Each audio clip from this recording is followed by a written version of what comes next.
Je pense que ce que je propose relève d'une forme de théocratie. Voilà. Proposition à la démocratie. Et encore, cette théocratie ne saurait valider pour autant les écritures telles qu'elles nous sont parvenues et qui sont souvent frelatées, corrompues.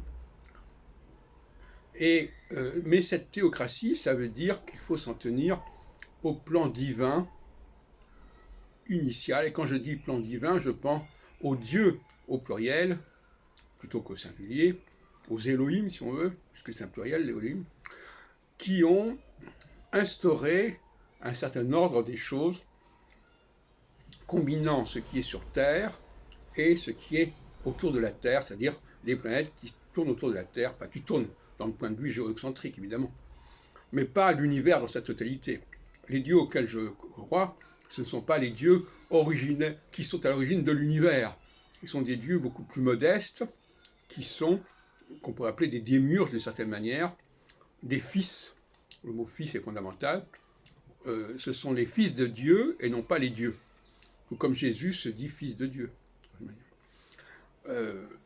Et donc la théocratie implique évidemment de repenser ce qu'il faut conserver des Écritures, ça va de soi, mais elle est à la fois anthropo-cosmologique, c'est-à-dire que c'est un ordre des choses qui programme l'homme par rapport au ciel du système solaire, justement par rapport à Saturne, mais pas uniquement, et il faut retrouver ce plan divin, ce plan originel,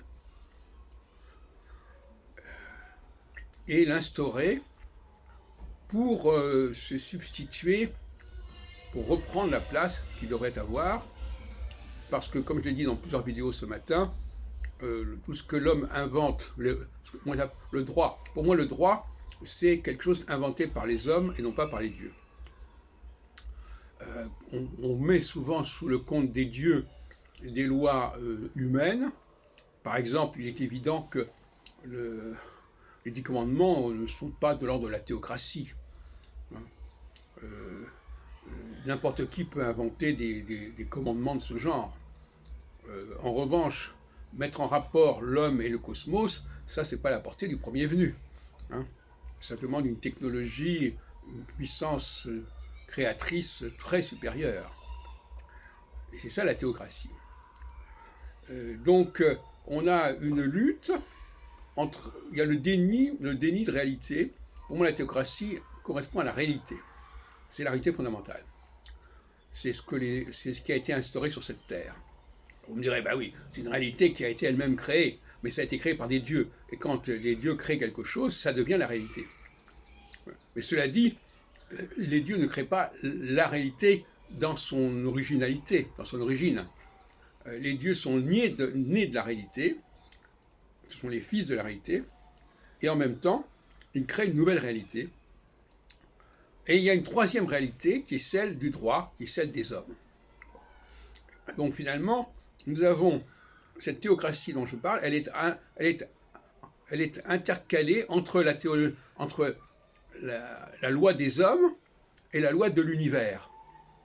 Elle n'est ni la loi de l'univers, au sens premier du terme, ni la loi des hommes, que les hommes puissent inventer quelque chose par des processus démocratiques.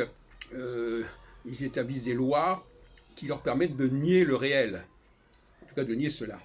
Et ce réel, il est essentiellement fondé sur 2 grands axes, à savoir la psychologie et la sexologie. Dans le mot sexologie, j'entends l'étude des rapports entre les hommes et les femmes. On ne parle pas spécialement du sexe au sens premier du terme. C'est ça qu'il faut rétablir, c'est ça qui est la base de l'ordre des choses.